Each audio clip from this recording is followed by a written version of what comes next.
As falas do presidente Lula são um dos aspectos que contribuem para a alta do dólar. A moeda americana fechou o pregão de ontem a R$ 5,66, o maior patamar em 2 anos e meio. O câmbio e outras pautas econômicas vão ser temas de reunião hoje entre o presidente e ministros. André Anelli. O dólar encerrou a terça-feira com alta de 0,22%, negociado a R$ 5,66, maior patamar desde janeiro de 2022.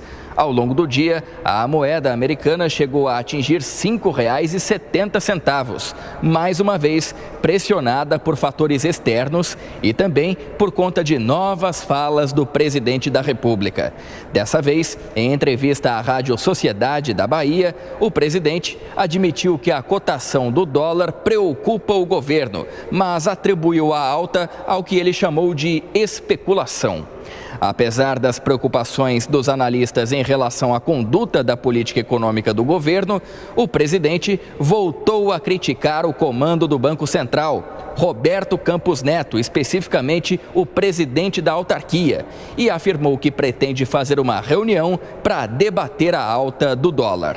E quando a gente indica um presidente do Banco Central, quando a gente indica um presidente do Banco do Brasil, quando a gente indica um presidente da Petrobras, a gente não indica essa pessoa para essa pessoa fazer o que a gente quer, não. Porque as empresas têm diretoria, as empresas têm conselho. Agora, o que não dá é para você ter alguém dirigindo o Banco Central com viés político.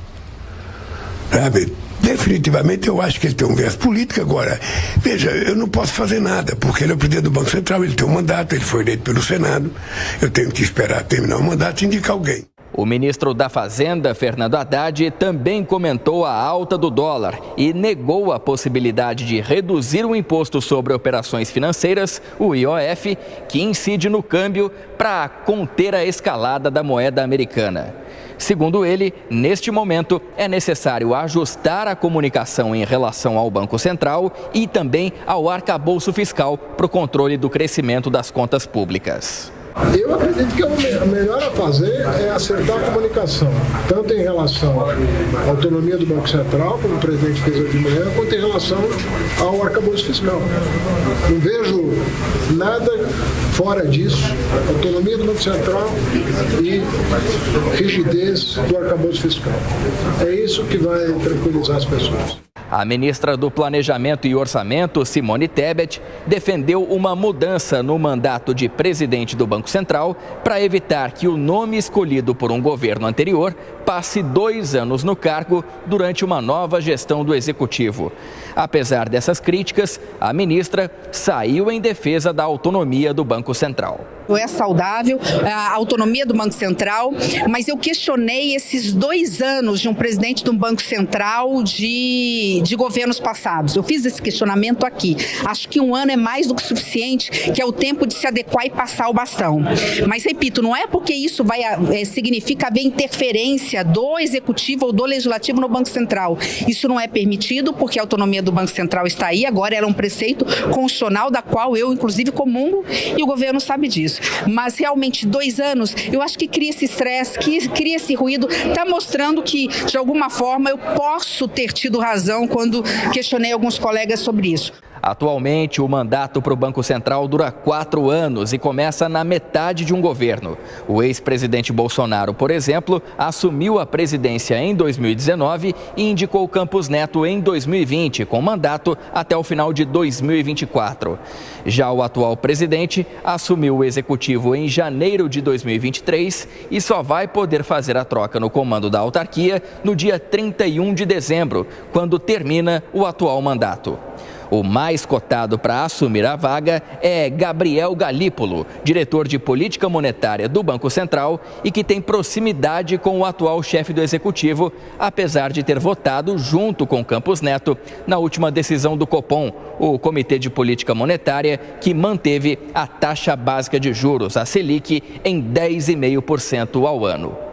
De Brasília, André Anelli. Bom, vamos ouvir a Amanda Klein a respeito da reunião de logo mais. Daqui a pouquinho tem o Roberto Mota também com a gente aqui no Jornal da Manhã. Amanda Klein, seja bem-vinda, bom dia. Amanda, os economistas dizem que há um combo, uma tempestade perfeita, digamos assim, para a pressão sobre o dólar. A taxa de juros alta nos Estados Unidos já há algum tempo e perspectiva de que continue assim, incerteza sobre a política fiscal aqui no Brasil e as declarações do presidente Lula que sugerem em algum momento a possibilidade de alguma tentativa de interferência no Banco Central, embora o presidente nunca tenha sido claro nesse sentido. Logo mais tem a reunião do ministro da Fazenda, Fernando Haddad, com o presidente Lula para tratar deste e de outros assuntos. O que é que pode sair dessa reunião para que naquilo que lhe toque, o governo possa fazer sua parte, para tentar reduzir um pouco a pressão sobre a moeda? Colombo, primeiro, bom dia a você, bom dia a todos os nossos telespectadores e ouvintes. Olha, o Lula provavelmente vai ouvir de Haddad, de que essa comunicação, aliás, o que o Haddad já anunciou publicamente, que essa comunicação está totalmente equivocada, só está jogando mais combustível na fogueira do dólar. O Lula está mirando no Roberto Campos Neto, no mercado, e no Banco Central, e está acertando em Haddad, no seu próprio governo, e no Gabriel Galípolo, que provavelmente será o seu indicado para assumir o Banco Central. Está gerando uma baita crise de confiança e o dólar lá na frente a gente sabe que bate na inflação dos alimentos, bate na inflação do trigo, do nosso pãozinho francês, dos produtos importados. Isso gera juros mais altos, menos crédito na economia, uma economia mais travada, menos crescimento, ou seja, um ciclo absolutamente pernicioso. O que o mercado espera ouvir de Lula e de seu governo? Atos firmes, sinalizações firmes e atitudes concretas no caminho do ajuste fiscal, do corte de gastos. O Lula já está sinalizando com todas essas declarações ultimamente, até depois que foram produzidos alguns balões de ensaio, né? Eu estava conversando com o ministro próximo a Lula ontem, ele me dizia, olha, o que o Lula está dizendo fundamentalmente é que esse ajuste fiscal não será feito nas costas do mais pobre. O Lula prometeu incluir o pobre no orçamento, portanto, ele não vai fazer desvinculações do salário mínimo em relação à Previdência ou então em auxílios como o BPC, no auxílio-desemprego. Não é nisso que ele vai fazer o ajuste. Ele gostaria de fazer um ajuste fiscal seguindo o que ele acha que é uma justiça tributária, né? Um aumento de arrecadação, uma justiça tributária para que os ricos ou algumas empresas paguem menos impostos. Então, fundamentalmente, é essa a discussão. Mas hoje o que ele precisa fazer é parar de atacar o Banco Central para o dólar não subir mais.